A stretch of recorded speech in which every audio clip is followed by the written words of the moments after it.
দাদু রেস্টুরেন্টে লেখা খুকি ও কাঠবিড়ালি ও কাঠবিড়ালি, পেয়ারা তুমি খাও, গুড়মুড়ি খাও, দুধ ভাত খাও, বাতাবি লেবু, লাউ, বিড়াল বাচ্চা, কুকুর ছানা তাও, ডাইনি তুমি হ্যাটকা পেটো খাও বেটা পাও জেঠাই, বাতাবি লেবু সকলগুলো এক লেগে ডুবে এলো, তবে তো বাড়ি লেজ উঠে পুটুস পাটিস চক ছোটা তুমি তোমার সিনারি আমার যাও।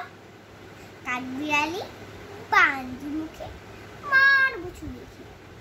দেখবি তবে রাঙ্গাটাকে ডাকবো দেবে ঢিল, পেয়ারা নেবে যা তুই যা, তাই তো তোর নাকটি বোচা, খুদমো চোখে গাপুস গুপুস একলাই খাওয়া গাপ হাপুস ফুস, পেটে তোমার পিলে হবে কুড়ি কুষ্টি মুখে। হে ভগবান, একটা পোকা জাস্ট ওর পেটেও ঢুকে, ইস খেয়েও না মস্ত পানা ওষে পাকাটাও, আমিও খুব পেয়ারা খাইছি, একটি আমায় দাও। কাঠবিড়ালি তুমি আমার ছোট্টি হবে, বৌদি হবে, দেখ দিদি তবে একটু পেয়ারা দাও না। ই রাম, তুমি ন্যাংটা কত, ফ্রকটা নেবে, জামা দুটো আর ছোনা পেয়ারা তবে, বাতাবি লেবু ছাড়তে হবে, তার দেখে লিচলে ছুট